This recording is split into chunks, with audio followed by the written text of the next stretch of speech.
Hello, beauties. Today's episode is all about hustle culture, protecting your vibration, your energy, and realizing that sometimes you're even living in that life that you manifested. So let's dive into this episode. I think this will be a great solo, just maybe some clarity you needed, or just, that pep talk you needed to move forward in the life that you deserve. I've been absorbing so much content the past probably 3 weeks. Everything from podcasts to YouTube to books I've been reading. And I realized with all the things that I'm consuming, it is literally me. Like my about page or about you or for you or whatever it's called on Instagram is literally me to a T.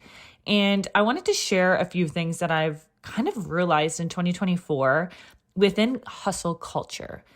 I don't know about you, but I have seen such a trend and a change in that hustle culture. I've even noticed that with some of my close friends, to entrepreneurs I look up to, some of even my team members, just about that balanced lifestyle, and really realizing that it's hard. Like some people like work to live or live to work. Like I realize sometimes when you're an entrepreneur, you feel like you're just absorbed. Your identity is your business, and realizing it's okay to step back, or it's okay to have these hobbies outside of those day-to-day tasks, and not feeling guilty about being able to take your dog for a walk in the middle of the day, or taking a day off to go on a field trip with your kids. Like there's so many things that I feel like create mental burnout, and entrepreneurship can really eat us alive in that world. And it's not talked about enough. I feel like on a lot of podcasts that I listen to that are like female business owners or just entrepreneurs in general, it's something that a lot of them are talking about right now. And the trend around really kind of changing your mindset around the promoting this different type of life, and even the balance within our team and our day-to-day, and not having to work so much. Something really simple I did, and I should have done it so long ago, is we moved into this house like almost 4 years ago, and I had all intentions of using my at-home office. And to be honest, it didn't work. I was downstairs in the living room, in our common area. Our kitchen and living room are like in an open area. And I realized that I was living in my work. Every moment that I had, I was like, oh, I better refresh our booking system, or I better check on this, or I better do that. So really, any time that something came to my mind, I didn't really have time to sit with it. I was more like impulse and dealing with it. And with that being said, it was great. I was productive. And I just realized this week that maybe I should move my computer upstairs. Maybe I should be using my office and really utilizing that time when I am in my office to get work done. So the first day I did that, of course, it's a Monday. I did that, and oh my gosh, the amount of productivity I got done. I didn't work all weekend. Let's say that first. Well, maybe I did, because I usually go to the spa on Sundays to do things, but I didn't do any admin. I really did the things that I wanted to do it within my business. And I came into my office on Monday, and I had my to-do list like I always do, and I like checking it off and doing what I need to do. And I realized those things that have been sitting on my to-do list that I did not want to do or tackle, I had completed by like 11 a.m. that morning. And my to-do list was completed. And I didn't know what else to do with myself. And when does that ever happen? Never. So I feel like I needed to move my office or my work into the office so long ago, because a busy mind, a busy person sometimes isn't always the most productive person.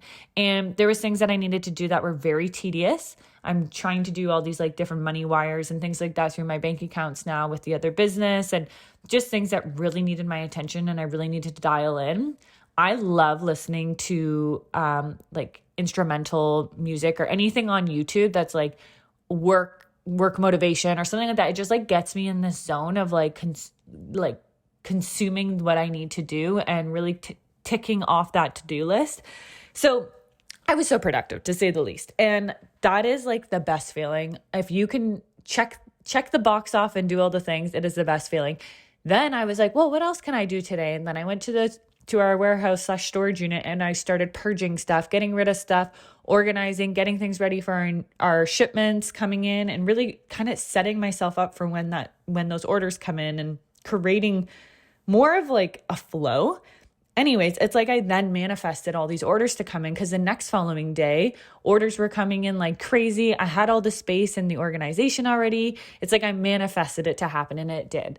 Then even with my to-do list this week, it's just like cleaning out my email box, really organizing on some different things within our credit cards, and changing some subscriptions around, and really organizing tech admin on that side of things. And with all this being said, I realized I am getting so much more done in a few hours than I would sitting all day downstairs in our living room and just pretending I'm like busy scrolling and trying to organize marketing. And I feel like within the 3 businesses, I was trying to do all things within 3 of those businesses without really targeting even one task throughout the day. And the vibration of just like the energy that was wasted doing these things, and the mental burnout and just, I don't even know how to explain it. You know what I mean? Like you're just go, go, go, but nothing's actually getting completed. You're kind of like, you're like a squirrel, like looking around and trying to get things figured out. So what I'm trying to say is really look at yourself and what you need to manifest, what you try to see in yourself, and where you see your energy going. For me, I just love people. I love being able to talk to people. The time just goes by so fast. Like even the podcast, when we have 30-minute recordings, like it just goes by so fast when we have guests on. And those are the type of things I want to make time for. Yeah, I don't want to spend all day in my office doing admin, but if I can set my like 20-minute timer and get 5 things checked off my list, or if I set myself, okay, I have a call at 12, if I can get all these things done, that's perfect. Then I can go out and go to the spa and go to this networking event, or I can go for lunch with a friend, or I can take the dog for a walk. Like it's like I'm rewarding myself with the things I actually want to do, and really time blocking. I've talked about this before, really making sure you're prioritizing what actually needs to be done that day and the feeling you get of actually getting it done. So something I realized the other day, to be honest, it was probably when I was sitting in my office because I actually felt clear for once in my brain, was thinking about, wow, I remember dreaming about this house we moved in. I remember that was like it was over 5 years ago, signing all the paperwork and manifesting about this office space that I have, and having this computer that I always wanted, and having these, materialistic things. Even my little mini doodle, I absolutely love and adore. Like that was something I manifested, and it's actually here now. And that's something we do within our businesses, but we don't actually sometimes sit with it. We don't actually like appreciate it and realize like how far we have come. When I do interviews for different podcasts, it actually kind of like, wow, I've accomplished this much in my life, right? When people ask for biographies, or when you have to say what you've done within your life, and really sit with that. Even look back like 2 years ago, 5 years ago, think of where you were as a person and how much you have grown.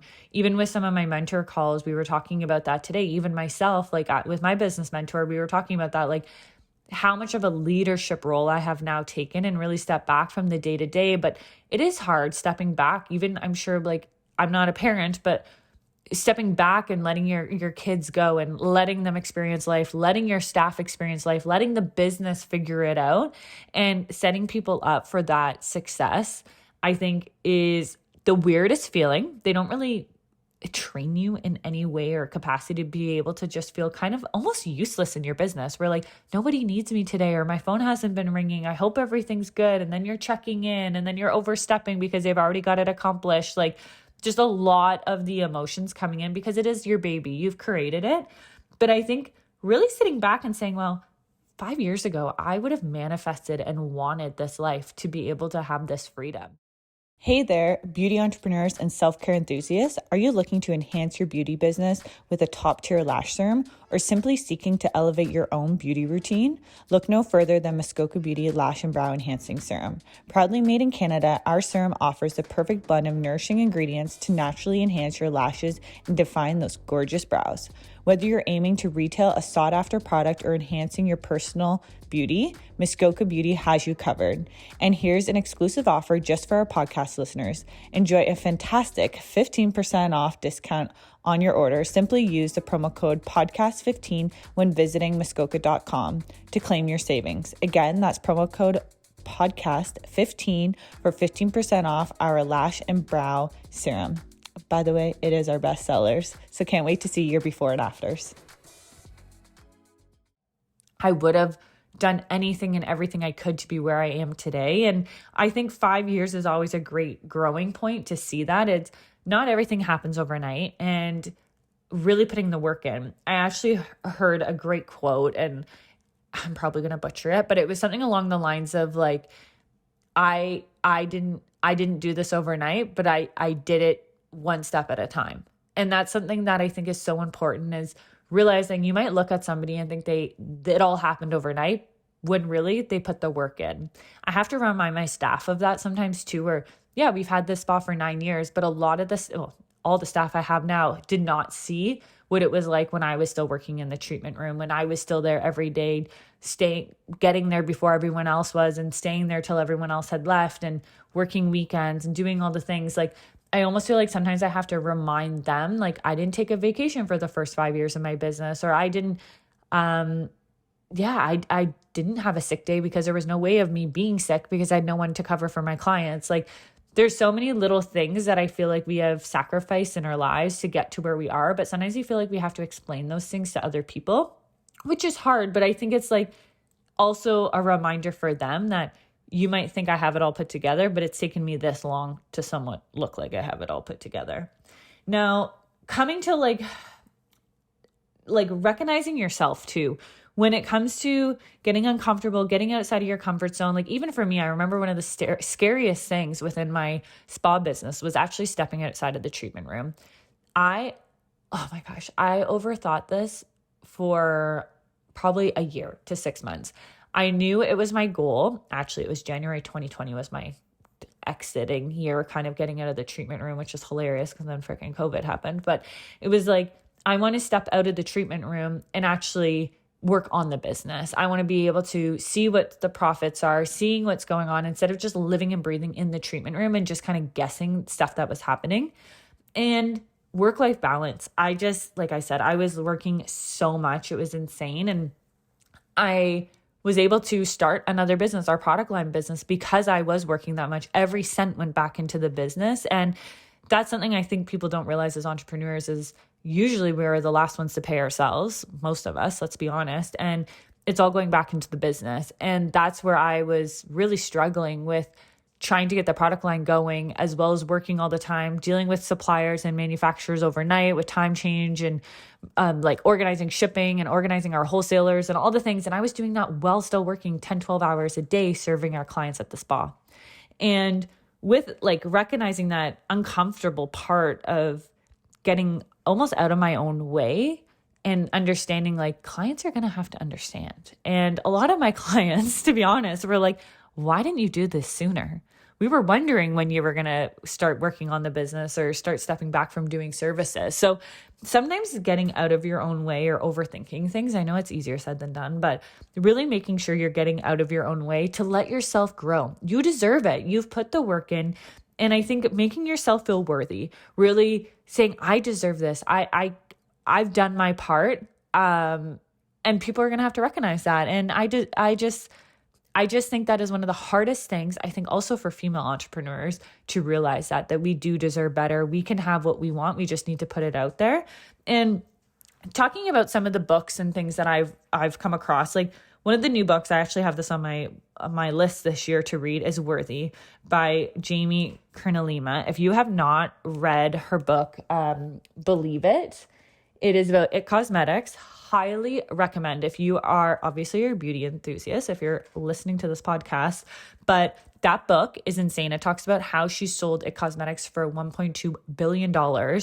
And it just talks about, how she started from like her house to being on live television, selling her products, and then selling it. So, and like, it's just mind blowing to know that this is actually possible. And I look at her life now, and all of the proceeds purchased for this book are actually going back into a charity. And I think that is just, she's done the work. And she said, this is her most prized possession now, is this novel Worthy that she just published this year. And I think it's for her to kind of tell more of the inside story of IT Cosmetics, and that she was worthy of it, and getting out of her own way. Exactly the topic we're talking about today.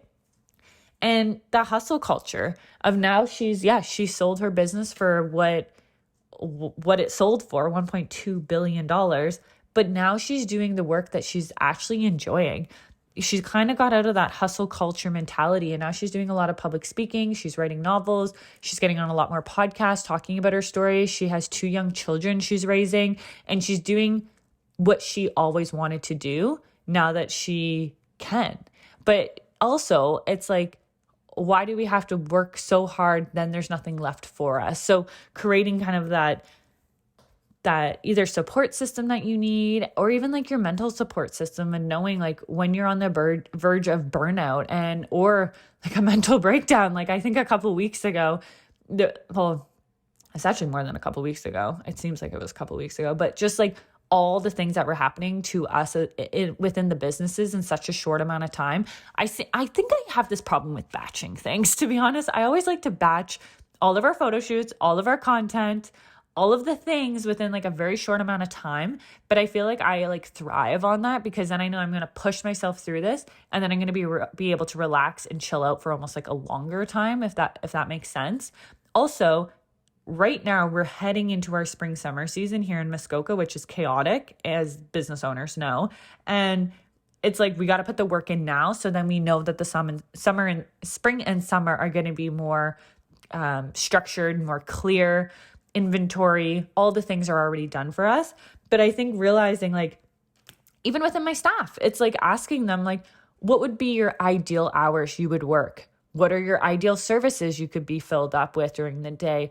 What is some of the things at the spa that need to be changed? Like opening up those conversations for them, so they know they're worthy within the business to actually have an input or have suggestions, that we value they're the ones working there, right? Like we need to value their criticism if something doesn't make sense, and actually hear it and understand it, and not just, roll our eyes and think they're just asking too much of us as entrepreneurs. But I think giving your clients and your team the space to speak, that's something that I find is really hard for myself, as, gift to gab here. I could talk forever, but giving my staff the chance to speak. Even our monthly staff meetings, really kind of almost making it like that awkward silence, to then let them jump in and be vocal on what needs to be said or done, or if anyone has suggestions, like letting them kind of sit with it a little bit longer. Also, like allowing more time during those meetings, so people don't feel like they're crunched for timing, and they can actually vocalize and ask questions and actually get into like an in-depth conversation with people, right? Instead of just being like point form throughout. Even within our personal assessments, like I said, asking almost those questions to them to start those conversations. But sometimes you do have to be a hard ass. Like you do have to be like, oh, I'm expecting this, or this didn't happen, or you didn't hit your goals. Like I get that. But then it's almost like a give and take, right? Like, okay, well, let's set this goal for next time. This is going to be the expectation, really being clear on that, so that they know that in order to kind of keep their seat, they need to continue that. And that's actually, I had this kind of like a conversation I had with one of my team members, and we were talking about that of like, sure, think of your spa or your business as like, you get drafted from the all-star picks, right? And you're put into the spa or put onto this team, you're drafted in, but then we're always looking. There's always people, almost like scouts, right? Looking for the next person or looking for the next best thing. And like, if you're not performing, you're going to be put on the bench, or you're going to be put on as like water boy or whatever, right? So always kind of keep your eyes looking. You're always hiring. You're always secretly hiring. Think of it, right? So your team, if they're not performing and they're not doing what they need to be doing, they might be put on that bench. And I said that to someone, and I was like, that actually makes so much sense. If you're not playing well on the team, why would you keep playing on the team, right? Like, they're not going to be putting you in those plays, depending what sport or whatever you're in. It's the same thing in business. So really make sure that you're being in tune with yourself, the culture, and all the things you need in your business. But then like that balance and that wellness that they also need, and that support. If they are feeling burnt out, or they're needing a couple of days to have off back to back, that's completely fine. I think I'd rather have value in people that are like bringing that to my attention than then having burnout and then screwing up or calling in sick and all the things. So I think creating that safe place for them to come, whether that's mental burnout, physical burnout, maybe they have some injury that they're recovering from and they need to go down to part-time hours. I think having that conversation with them, because they are worthy of that. They are worthy of having those conversations with you, and we're all human, right?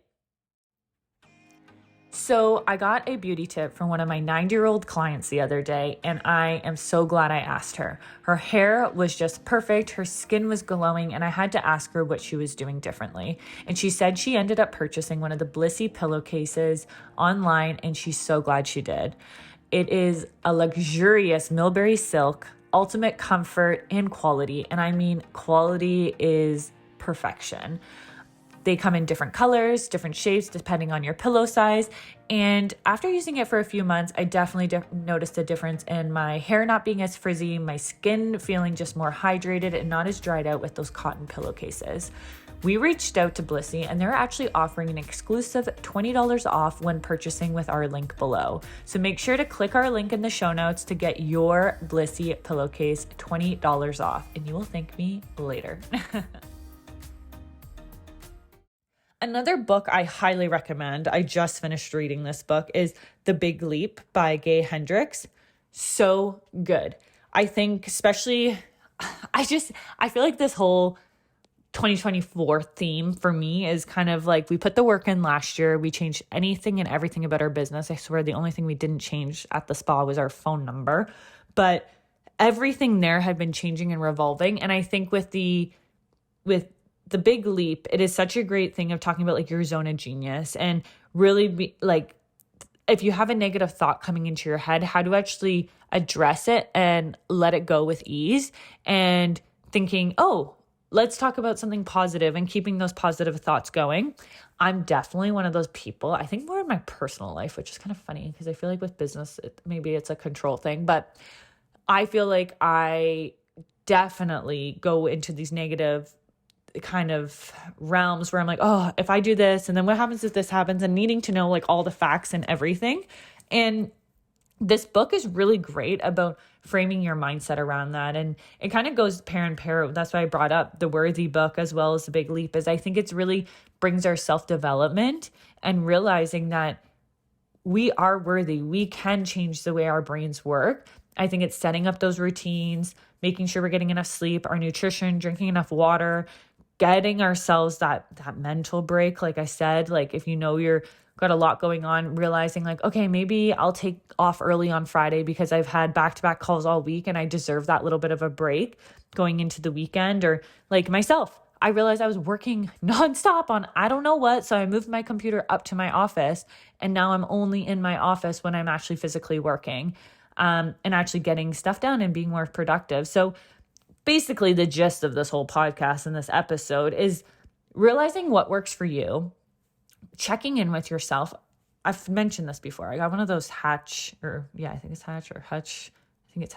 alarm clocks, and I swear by that thing, or get a meditation app or something.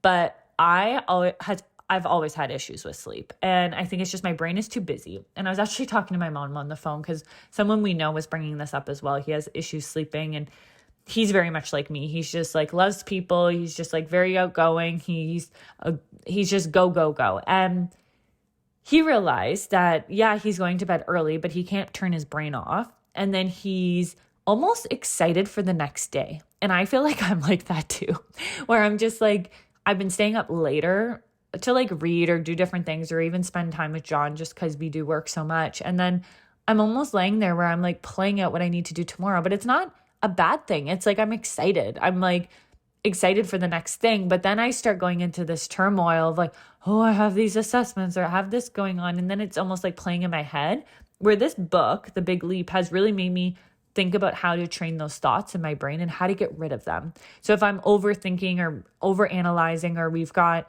like our wedding, our honeymoon, we've got to deal with having Millie at the dog sitters, or we have to have someone watching the house, we got to have all these things happening. It's like, okay, let's think about sitting on a beach in Italy and eating pizza, or let's try to reframe all the things we have to do to something that we want to do. And I've noticed such a difference, even with the guided meditation with the Hatch, I keep saying Hatch alarm clock is great. They can set the mood of your room with the light. They can also, you have to do like, there's a AMSR, like different meditations you can do, which are super relaxing, sounds, all the things. This is not sponsored by any means, but that alarm clock has saved my life because even the meditations are like, tune into your thoughts of today, or like think of 3 things of gratitude that have happened today. Like, how often do we actually sit there and do this? Another thing I've noticed is my phone. I do not charge my phone beside my bed. Eventually it will be out of the bedroom, but it does sit on my dresser where I charge it. And I've noticed a big difference with that. Even setting the timers on my phone and making sure I'm not getting on my phone at a certain time in the morning or at night, getting out, making sure I'm doing my walk every day, just making sure you have those routines. So if things do get hectic or crazy, you have these routines already in your system and they're kind of in your memory bank of things you need to grab or gravitate to. But sometimes I have to remind myself that the average person does not do this much in a day. And I need to check in with myself. And most people would probably cry every day or have burnout, but I thrive off of this and I'm just rolling with it. I've implemented things that work for me, things that don't work for me. I know how my day-to-day routine works. I have a great support system. I have the most amazing team. I couldn't do what I do in a day without my team. And that's what I tell people. I'm like, people might think I'm a one-woman show in specific parts of my world. Like I think of that with Miss Coca Beauty and the podcast. Like Danny is everything to me. Like she is my Jill of all trades. She accomplishes so much in a day. And even now having McKenna as our social media marketing, that has really helped me of like actually creating more valuable content, because I don't feel like I have to create content where she can come up with content, but she's creating it and I can send it to her and then it's programmed ready to go for next month, for example. So there's just so many things that I'm realizing that I'm doing in a day where I could ask someone else to do it who might actually feel value in me asking them and kind of bringing them more into my world of things that I do. But yeah, hustle culture, I think is a dying thing for many of us, because after COVID, I don't know about you guys, but I felt like I was trying anything and everything to figure life out and get our feet back on the ground, especially in the beauty industry. And then now last year was just fine tuning everything. And then this year's just like, let's sit back and relax a little. Let's take a deep breath. Let's go on vacation. Let's hang out with some friends. Let's, focus a little bit more on ourselves, our wellness and health. And that is the theme I'm seeing in all these podcasts, YouTube videos, Instagram reels. That is the theme I'm seeing for 2024. And I don't know about you, but leave us a comment, write us something on either social media. Like I said, a comment, review, share this with your friends, because I want to hear what you think of 2024, if it's hustle culture or if it's like wellness relaxation culture, and really tuning into protecting our vibration and our energy, like I said, and really honing into who we are and being okay with being ourselves. Like I'm really seeing that again of like, I don't know if it's the millennial thing taking over, but being true to us. Like I saw something the other day, this is kind of off topic, but I saw this thing about side parts coming back. I was never a center part girl, but it's like, see, I knew eventually this trend was going to come back. So I feel like within spa, within life, wellness, anything and everything, trends do come and go. But I think if you stay true to what your things are and the things you're good at, the things you enjoy, your life will just seem that much more seamless and it won't seem so chaotic. That's what I'm trying to get away from in 2024. So love you all. Thank you so much for listening. I hope you got something out of this. I know I usually go on a little bit of a tangent and I didn't really have much notes for this episode, but just speaking from the heart today. So hope you enjoyed it. Love you all, like I said, and I say always, thank you for listening to Beauty Behind the Brand.